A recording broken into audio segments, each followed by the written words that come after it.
జీవపు మాటలు సజీవపు మాటలు నీ బ్రతుకును మార్చి దేవుని మాటలు.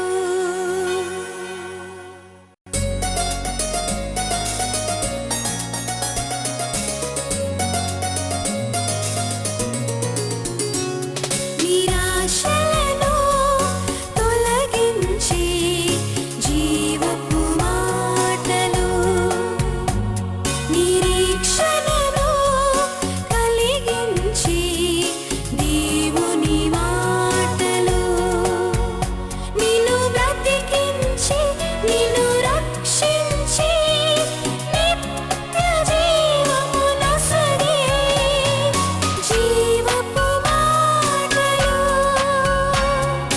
జీవపు మాటలు. ఈరోజు మరి కీర్తనల గ్రంథం నుండి 5వ కీర్తన ధ్యానించబోతున్నాము.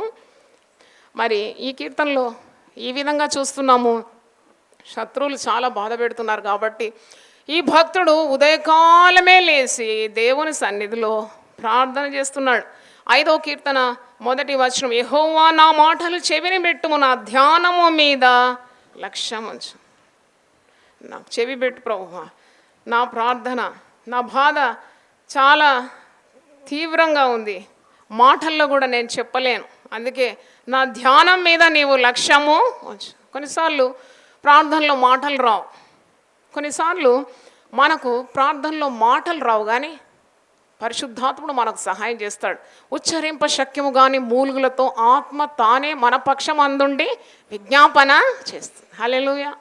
మీకు ఎంతమందికి ఇలాంటి అనుభవం ఉందో నాకు తెలియదు, కానీ ఆ తండ్రి మన హృదయంలో ఉన్న బాధ, దాగి ఉన్న భయాలు, ఆ గాయాలు ఏవైనా కానీ ఆయన చూస్తున్నాడు, ఆ మూలుగులు ఆయన వింటున్నాడు. దేవునికి స్తోత్రం. అందుకే అంటున్నాడు, నా ధ్యానం మీద నీవు లక్ష్యముంచు. Hear my cry O Lord. రోమీలకు రాసిన పత్రిక 8వ అధ్యాయము 26, 27లో ఈ మాట, అటువలి ఆత్మయు మన బలహీనతను చూచి సహాయము చేయుచున్నాడు. ఏలైనగా మనం యుక్తముగా ఎలాగో ప్రార్థన చేయవలనో మనకు తెలియదు, కానీ ఉచ్చరింప శక్యము కానీ మూలుగులతో ఆ ఆత్మ తానే మన పక్షముగా విజ్ఞాపనము చేయొచ్చు. కొన్నిసార్లు చాలా టెన్షన్తో నువ్వు నిద్రకు వెళ్తావు, అసలు నిద్ర రాదు నీకు. కొన్నిసార్లు భక్తులకు దేవుడు అలాంటి నిద్రను, అలాంటి సమాధానాన్ని, నెమ్మదిని ఇస్తూ ఉన్నాడు. 131,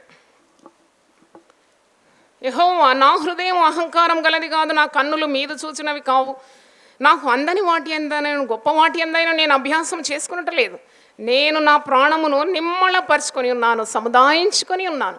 చనుపాలు విడిచిన పిల్ల తన తల్లి యొద్ద ఉన్నట్లు, చనుపాలు విడిచిన పిల్ల ఉన్నట్లు నా ప్రాణము నా యొద్దనున్నది. ఇశ్రాయేలు ఎదురు మొదలుకొని నిత్యం యెహోవా మీదనే ఆశ పెట్టుకుని. చనుపాలు విడిచిన పిల్ల కడుపు నిండా పాలు తాగుతుంది.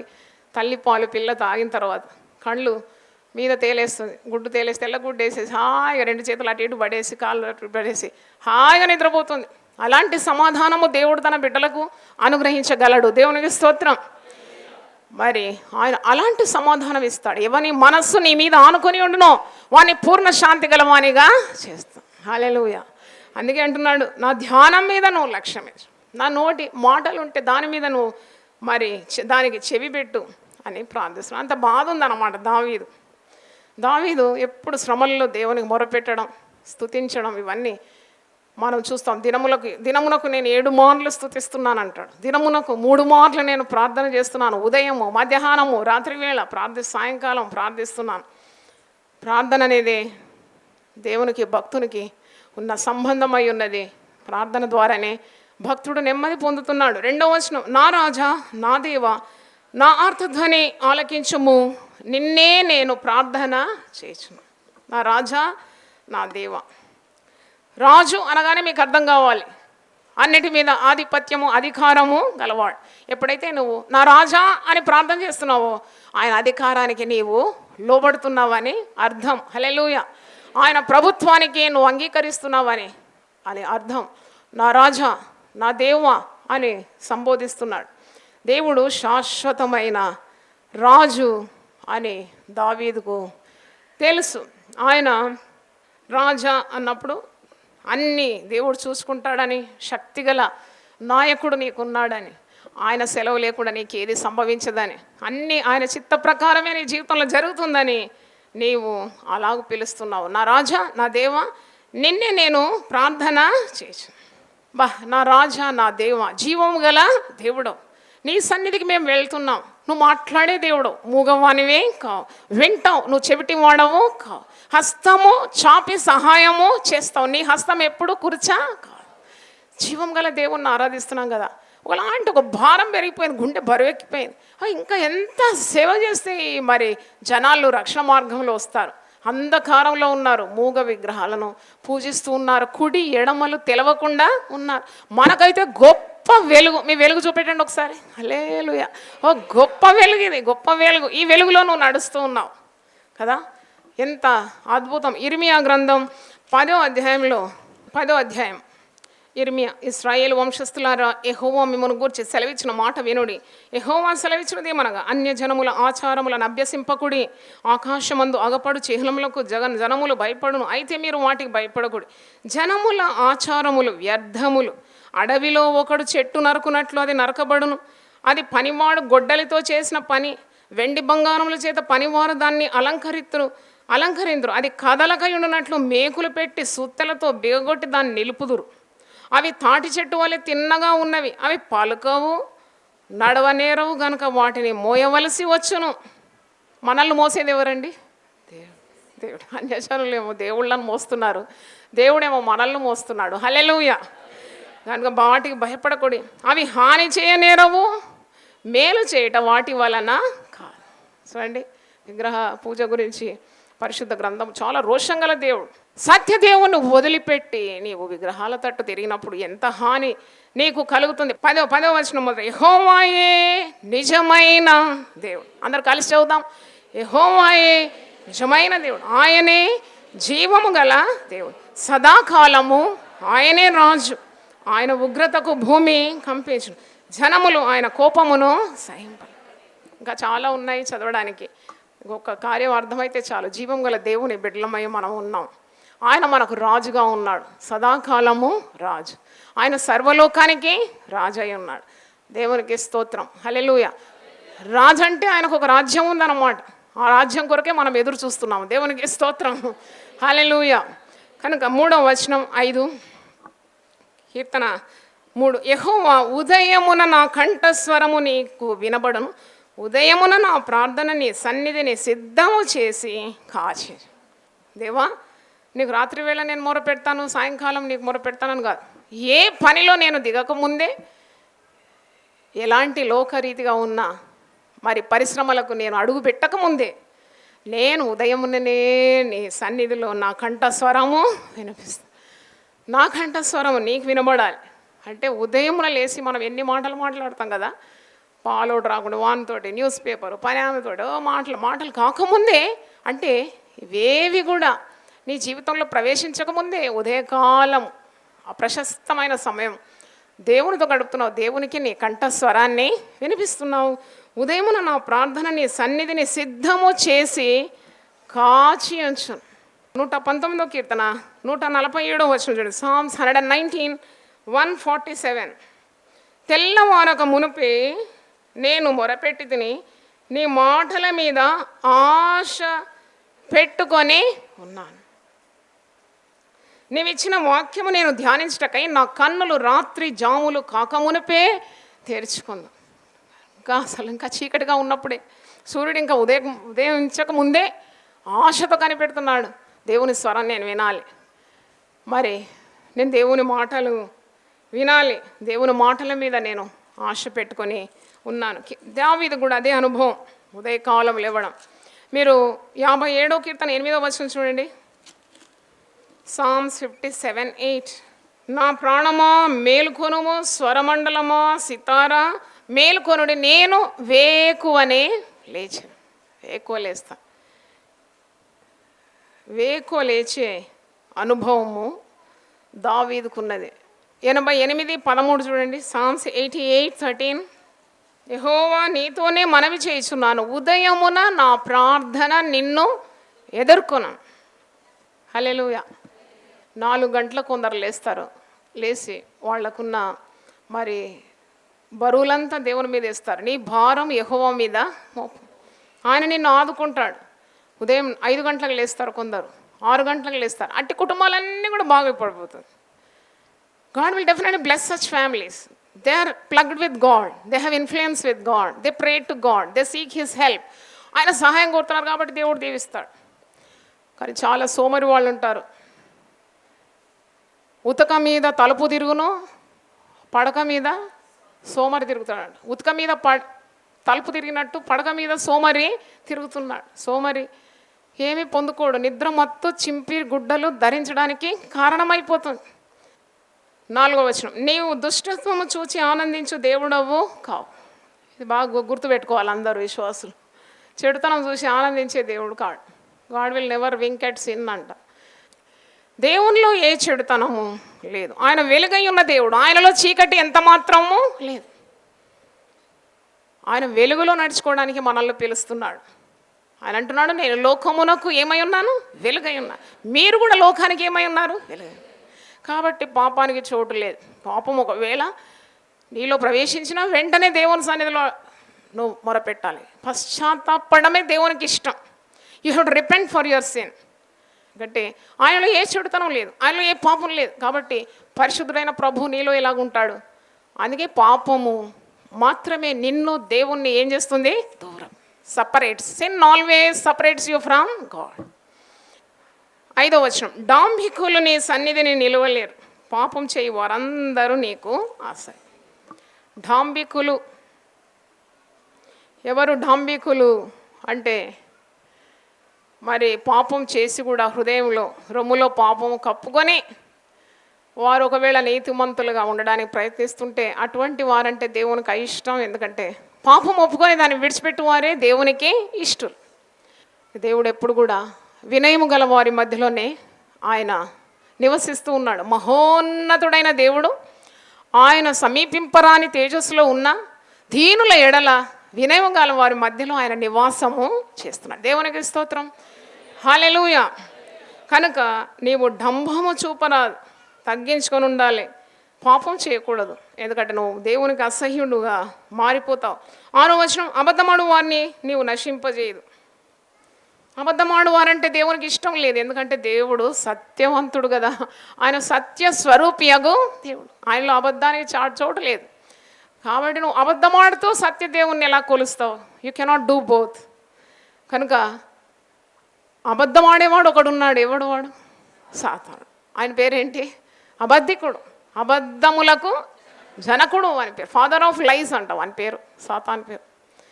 అబద్ధం ఆడకుండా ఉండాలంటే నీకు పరిశుద్ధాత్మ సహాయము కావాలి. అననీయ సఫీరాలు ఇద్దరు కూడా అబద్ధం ఆడినారు. పరిశుద్ధాత్మకు విరోధంగా పాపము చేసి నశించిపోయినారు. కాబట్టి అబద్ధమాడు వారిని నీవు నశింపజేయదు.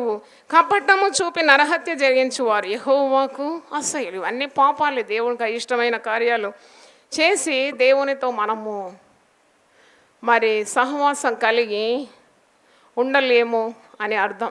దేవునికి అయిష్టమైన వారిది ఒక లిస్ట్ ఉంది. సామెతలు 6:16-18. ఇక్కడ ఒక లిస్ట్. యెహోవాకు అసహ్యమైనవి 6 కలవు, 7 ఆయనకు హేయములు. అవేమనగా అహంకార దృష్టియు, కళ్ళలాడు నాలుకయు, నిరపరాధులను చంపు చేతులను, దుర్యోచనలు యోచించు హృదయము, కీడు చేయటకు త్వరపడి పరుగులెత్తు పాదములు, లేని వాటిని పలుకు అబద్ధ సాక్షియు, అన్నదమ్ములలో జగడములు పుట్టించువాడు. ఇవన్నీ దేవునికి ఇష్టం లేదంట. 7వ వచనం, నేనైతే ఏం చేస్తానని అంటున్నాడు దావీదు. చూడండి, నేనైతే నీ కృపాతిశయమును బట్టి నీ మందిరములో ప్రవేశించు. నా సొంత నీతిని బట్టి నీ మందిరంలో ప్రవేశించలేను, కానీ నీ కృపను బట్టి. ఎందుకంటే నా పాపంలో నీవేం చేసినావు? క్షమించినావు, నువ్వు కృప చూపినావు. అందుకే నేను అతిశయిస్తున్నాను, నీ కృపను బట్టి నేను అతిశయిస్తున్నాను, నీ కృపాతిశయమును బట్టి నీ మందిరములో నేను ప్రవేశించి నీ ఎండల భయభక్తులు కలిగి నీ పరిశుద్ధాలయం దిక్కు చూచి నేను నమస్కరించేదను. హల్లెలూయా. ఆలయం అంటే ఎంత గౌరవ భావం ఉందో చూడండి. మందిరం అంటే దావీదుకు చాలా ఇష్టం. అందుకే అంటాడు, ఒక్క దినము దేవుని మందిరంలో గడపడము 1000 దినముల కంటే శ్రేష్టం. హల్లెలూయా. నీ వలన బలం పొందువాడు ధన్యుడని. నీ మందిరంలో నేను ఉండి ధ్యానించాలి, నీ మందిర ప్రాంగణంలో ఉండాలి నేను అని కోరుకుంటాడు. రాజు, మహారాజు, సింహాసనము, బంగారు సింహాసనము, మరి రాజభవనం ఇవన్నీ కోరడం లేదు, కానీ నేను దేవుని మందిరాన్ని కోరుకుంటాను. నాకు దేవుని మందిరం కావాలి అని చాలా కీర్తనలు మనం ధ్యానించి ఉన్నాం. అంటున్నాడు, నేనైతే నీ కృపాక్షయమును బట్టి నీ మందిరములో నేను ప్రవేశిస్తాను. ఒక మాట 122వ కీర్తనలో ఉంది కదా, యెహోవా మందిరమునకు వెళ్ళుదుమని జనులు నాతో అనినప్పుడు నేను సంతోషించింది. హల్లెలూయా. అందరికి ఉందా ఈ సంతోషం? Should have the excitement to come to the presence of God, to wait the co believers. దేవుని బిడ్డలు కలుసుకోవడం, దేవుని సన్నిధి అనుభవించడం, దేవుని వాక్కులు వినడం, ప్రార్థనలు చేసుకోవడం, ఇంత భాగ్యం ఇక ఎవరికైనా ఉందా చెప్పండి? లేదు. అందుకే నువ్వు మందిరాన్ని ప్రేమించాలి. యెరూషలేమా, నిన్ను ప్రేమించువారు వర్ధిల్లుతారు. చప్పలతో దేవుని స్తుతిద్దాం. Hallelujah. O those who love the presence of God will prosper. తప్పకుండా మరి దేవుని మందిరాన్ని ప్రేమించేవారు వర్ధిల్లుతున్నారు. 8వ వచనం, యెహోవా నా కొరకు పొంచున్న వారిని బట్టి నీ నీత్యానుసారంగా నన్ను నడిపింపుము. ఎంతమంది దావీదు ప్రాణం కొరకు పొంచి ఉన్నారు, చంపేయాలని చూస్తున్నారు అన్నమాట. సౌలు అయితే ప్రాణాన్ని వేటాడుతున్నాడు. He wants to kill David. Absalom wants power, he wants the throne, he wants to end his father. అంటే ఇలాంటి పరిస్థితుల్లో కూడా దేవుణ్ణి ఆశ్రయించి దేవుని శక్తి పొందుకుంటున్నాడు. నా కొరకు పంచున్న వారిని బట్టి నీ నీత్యానుసారంగా నన్ను నడిపి. కానీ ఒక్కటి ఎప్పుడు విశ్వాసి హృదయంలో మరి ఆ విశ్వాసం కలిగి ఉండాలి. నీకు ప్రాణం ఇచ్చింది ఎవరు చెప్పండి ఒకసారి? అసలు ఈ లోకంలో నిన్ను రప్పించింది ఎవరు? నీ ప్రాణం ఎవరి చేతిలో ఉంది? దేవుని చేతిలో ఉందని ఆ యొక్క విశ్వాసం నీకు ఎప్పుడు ఉండాలి. ఆయన సెలవు లేకుండా ఎవరిని ప్రాణం తీయలేరు. దేవుని జీవపు ముఠలో నీ ప్రాణం కట్టబడి ఉంది. అందుకే దావీదు అంటున్నాడు, మరి నీతి ప్రకారం నన్ను నడిపించు. According to your righteousness let my steps be. నా అడుగులు అలాగుండాలి. నీ మార్గమును నాకు స్పష్టముగా కనపరచు. ఎంత బాగుందంటే నేను అండర్లైన్ చేసుకున్నాను. దేవా ఎంత మంచిగా ఉంది ఈ మాట. నీ మార్గము నాకు స్పష్టము చే. ఒకవేళ నీ మార్గము నాకు లేకుంటే ఇరుకున పడిపోతుంది నా పాదములు, నేను తొట్టిల్లిపోతాను, నా కాలు జారిపోతుంది, నేను త్రోవ తప్పిపోతాను. అందుకే ఎప్పుడు నీ వెలుగు నా పాదముల మీద ఉండాలి, నా మార్గం మీద ఉండాలి. నీ మార్గము నాకు స్పష్టం చేయి. Lord make your way, make my way clear. మోషే కూడా ఇలాగే ప్రార్థన చేసినాడు. 33 నిర్గమకాండంలో ఉంది, దేవాని మార్గము నాకు తెలియజేయం. హల్లెలూయా. మన ప్రజలకు అద్భుతములను కనపరిచినాడు దేవుడు. మోషేకు తన మార్గాన్ని తెలియజేసినాడు. దేవునికి స్తోత్రం. ప్రార్థన చేసినాడు, దేవా నీ మార్గము నాకు స్పష్టం చేయమని ప్రార్థించాలి. దావీదు అలా ప్రార్థించినాడు. 9వ వచనం, వారి నోట యథార్థత లేదు. ఎవరు వారు? శత్రువులు కపటముతో నిండి ఉన్నవారు. ఈ కపటము అని 6వ వచనంలో ఉంది. కపటము చూపి నరహత్య జరిగించువారు యెహోవాకు అసహ్యులు. కపటంపు నడక మనలో ఉండకూడదు. ఎప్పుడు ప్రార్థన చేయాలి, దేవా నువ్వు యథార్థవంతుడు కదా, యథార్థవంతుల ప్రార్థన వింటావు కదా, యథార్థవంతుల త్రోవ రాజమార్గంగా చేస్తావు. నీ కనుదృష్టి సర్వలోకములు తిరుగుతుంది యథార్థవంతులను బలపరచడానికి. కాబట్టి కపటం నాలో నుండి తొలగించమని ప్రార్థించాలి. ఈ శత్రువులకు యథార్థత లేదు. వారు పైకి బాగా మాట్లాడుతున్నారు, కానీ వారి హృదయంలో కత్తులు ఉన్నాయన్నమాట కదా. చాలామందికి ఈ స్వభావం ఉంది, చాలా తీయగా మాట్లాడతారు. లేదు, వారి అంతరంగము నాశనకరమైన గుంట, వారి కంఠము తెరిచిన సమాధి, వారు నాలుకతో ఇచ్చకములాడుదురు. చూడండి ఆ యొక్క వారి హృదయ అంతరంగం ఎంత భయంకరంగా ఉందో వర్ణిస్తున్నాడు అన్నమాట. దుర్మార్గుల కంఠం ఇలాగుంటుంది, తెరిచిన సమాధిలాగుంటుంది. దాంట్లో మరణవాసన అన్నమాట, కుళ్ళు, కంపు, అవినీతి దుర్వాసనతో నిండి ఉన్నది. వారు నోరు తెరిస్తే మంచి ఏమీ రావడం లేదు. తరువాత వారు నాలుకతో ఇచ్చకములాడదు. అందుకే ఎవ్వరు నేను కొనియాడాలని నువ్వు ఎదురు చూడదు.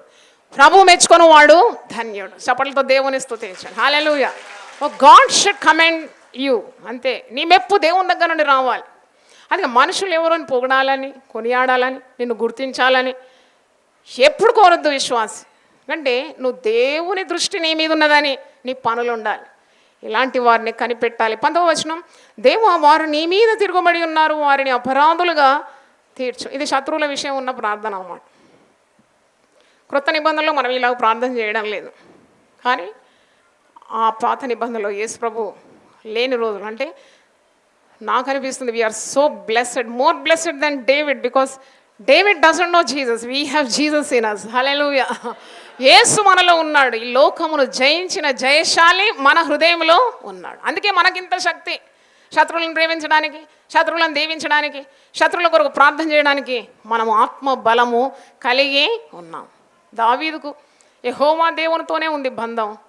మరి ఆనాడు అలాగూ ప్రార్థన చేస్తున్నాడు, నా శత్రువుల దోషమును బట్టి వారిని వెలివేయము, వారి ఆలోచనలో వారు చిక్కుబడి కూలుదురుగాక నిన్ను ఆశ్రయించు. మరొక మంచి మాట 11వ వచనం, నిన్ను ఆశ్రయించు వారందరూ సంతోషించు, నీవే వారిని కాపాడుతూ గనక వారు నిత్యము ఆనంద ధ్వని. 100% ట్రూత్ అన్నమాట ఇది. ఎందుకంటే సంతోషం అనేది ఎక్కడ లభిస్తుంది నీకు?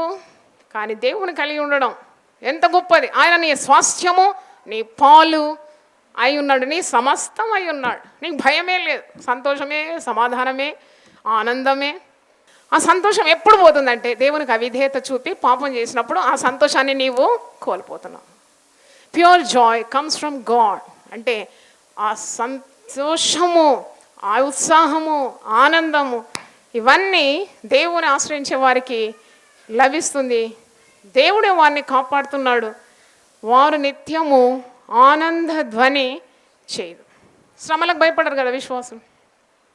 యేసు ప్రభు ముందే అన్నాడు యోహాను సువార్త 16:33లో, ఈ లోకంలో మీకేం కలుగుతుంది? పెద్ద మాట అండి. ఈ లోకంలో మీకు సంతోషం చాలా ఉంటుందని లేదే. ఈ లోకంలో మీకు తప్పకుండా ఏం కలుగుతుంది? శ్రమ. అయినను మీరు చతికిలో పడిపోయి కృంగిపోయి ఉండకూడదు. అయినను మీరు ధైర్యము కలిగి ఉండాలి. ఈ లోకంలో మీకు శ్రమ కలుగుతుంది, అయినను మీరు ధైర్యం కలిగి ఉండాలి. ఎందుకంటే నేను ఈ లోకమును జయించి ఉన్నాను. చప్పట్లతో దేవుని స్తుతిద్దాం. I have conquered the world and the conqueror is with in you. నీలో ఉన్నాడు ఆ జయశాలి. కాబట్టి రోజు ఎన్నెన్నో కార్యాలు ఎదుర్కొంటున్నావు, అయినా నువ్వు కృంగిపోవడం లేదు. విశ్వాసులు భయపడకూడదు. లోకం భయపడుతుంది, అంటే వారి నిజ దేవుడు లేడు, వారికి దారి తెలియదు, వారి మార్గం స్పష్టంగా లేదు. కానీ విశ్వాసులు ఎందుకు భయపడాలి? నువ్వు దేవునికి మహిమ వచ్చే రీతిగా ధైర్యాన్ని ప్రకటించాలి ఈ లోకంలో. ఎందుకంటే నువ్వు దేవుణ్ణి ఆశ్రయిస్తున్నావు, ఆయన నిన్ను కాపాడుతున్నాడు. కనుక నీవు నిత్యము ఆనంద ధ్వని చేయాలి. హల్లెలూయా. 12వ వచనం, యెహోవా నీతిమంతులను ఆశీర్వదించు వాడవు నీవే. ఎంత మంచి మాట. హల్లెలూయా. నీతిమంతులను ఆశీర్వదించువాడవు నీవే. కొందరు విశ్వాసులు గునగడం నేను విన్నాను, సనగడం. మా అన్నవారు సహాయం చేయలేదండి, మా అక్కవారు సహాయం చేయలేదండి, మా బంధువులు మమ్మల్ని పట్టించుకోలేదండి. ఎవరు పట్టించుకోవాలండి? మేము బంధువులా పట్టించుకునేది? ఎవరు పట్టించుకోవాలి మనల్ని? ఎంత మంచిగా చెప్పినారు, దేవునికి స్తోత్రం. ఎవరు పట్టించుకోవాలి మనల్ని? దేవుడు పట్టించుకోవాలి. మిమ్మల్ని ఎవరు పట్టించుకోవాలి? వాళ్ళు చూడాలి, వీళ్ళు చూడాలి, వాళ్ళు నేను గౌరవించాలి, వాళ్ళు ముద్ద అన్నం పెట్టాలి. ఇవన్నీ పిచ్చి పిచ్చి మాటలన్నీ కట్టి బుట్టలో మారేయాలి, చెత్త బుట్టలో. హల్లెలూయా. పట్టుకోవాలి దేవుని వాగ్దానాలు. నీతిమంతులను ఆశీర్వదించు వాడవు నీవే. హల్లెలూయా. అందుకే దావీదు అంటున్నాడు, ఆకాశములో నీవు తప్ప నాకు ఎవరున్నారు?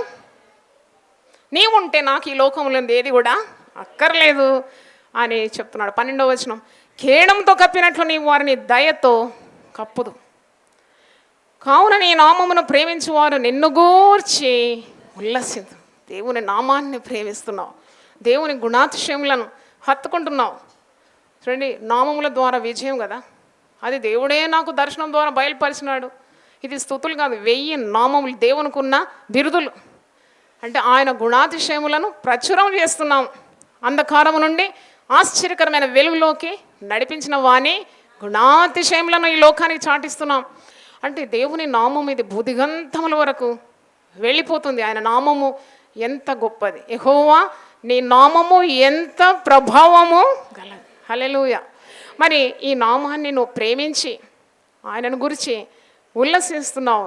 గొప్ప దేవుడు, నిన్ను ఆశీర్వదించే దేవుడు, కేడంతో కప్పినట్లు ఆయన దయతో నిన్ను కప్పుతున్నాడు. దేవునికి స్తోత్రం.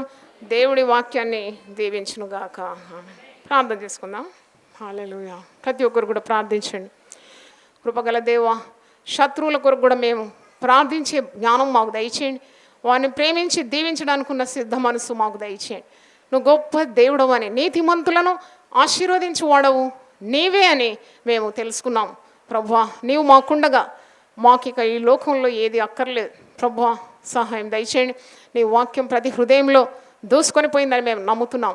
నీ హస్తము చాపి ప్రతి ఒక్కరిని మీరు దీవించండి. టీవీ ద్వారా దేవుని వాక్యం వింటున్న వారిని కూడా ఆశీర్వదించమని, వారి కుటుంబంలో ఉన్న అవసరతలన్నీ తీర్చమని ప్రార్థిస్తున్నాను. మందిరంలో ఉన్న ప్రతి కుటుంబాన్ని మీరు ఆశీర్వదించి దీవించమని ప్రార్థన చేస్తున్నాను. నీ శక్తి వారు దయచేయండి. నేను కలిగిన జీవితము వారు దయచేయండి. నిన్ను రక్షకునిగా స్వీకరించని వారికి ఇంకా ప్రభువా మీరు చేతులు చాపి లోబడనొల్లని ప్రజల వైపు నీ చేతులు ఎప్పుడు చాపుతూనే ఉన్నావు. రమ్మని పిలుస్తున్నావు. ఇంత గొప్ప భాగ్యము నైనా, సజీవుడైన దేవుని కొనియాడము, జీవం గల దేవుని కలిగి ఉండడం ఎంత అదృష్టం నాయనా. ఈ భాగ్యము ప్రతి ఒక్కరికి మీరు దయచేయమని ప్రభువా, ప్రతి ఒక్క బిడ్డను ఆశీర్వదించమని, యూపీఎఫ్ పరిచర్య అంతటి మీద నీ కృపను కుమ్మరించమని యేసు పరిశుద్ధ నామములో అడిగి వేడుకుంటున్నాను తండ్రి. ఆమేన్. దేవుడు మనల్ని సమృద్ధిగా ఆశీర్వదించును గాక. జీవపు మాటలు, సజీవపు మాటలు. Sister Joy Cherian, United People's Fellowship, house number 1-9-52 by E/3, Ramnagar, Hyderabad, 5,20,000. Phone number 04027624030. మరి ఒకసారి 04027624030. మా ఈమెయిల్ joycherian@hotmail.com మరియు వెబ్సైట్ www.joycherian.com. మా ప్రార్థనా కూటములు ప్రతి శుక్రవారం రామ్నగర్ ఆలయంలో ఉపవాస ప్రార్థనలు సాయంత్రం 4 నుండి 8:30 గంటల వరకు ఉంటుందని తెలియజేస్తున్నాను మరియు ఆ కూటములకు ఆహ్వానిస్తున్నాను. మరియు ప్రతి ఆదివారం రామ్నగర్ ఆలయంలో ఉదయకాల ఆరాధన 6 నుండి 8:30 గంటల వరకు ఉంటుంది. మరియు ఆదివారం సాయంత్రం 5 నుండి 8:30 గంటల వరకు GN గార్డెన్ ఫంక్షన్ హాల్, చేపల మార్కెట్, పార్షిగుట్ట దగ్గర రామ్నగర్లో సిస్టర్ జాయ్ చెరియన్ గారు ఆశీర్వాదములు కలిగించు దేవుని 1000 ఆదేశములు అక్కడ అందిస్తారని మనవి చేస్తుంటున్నాను. ఈ టీవీ కార్యక్రమం ముందుకు కొనసాగించబట్టకు ప్రార్థించి సహకరించాలని మనవి చేస్తున్నాం. దేవుడు మిమ్మను దీవించుగాక. నిరాశల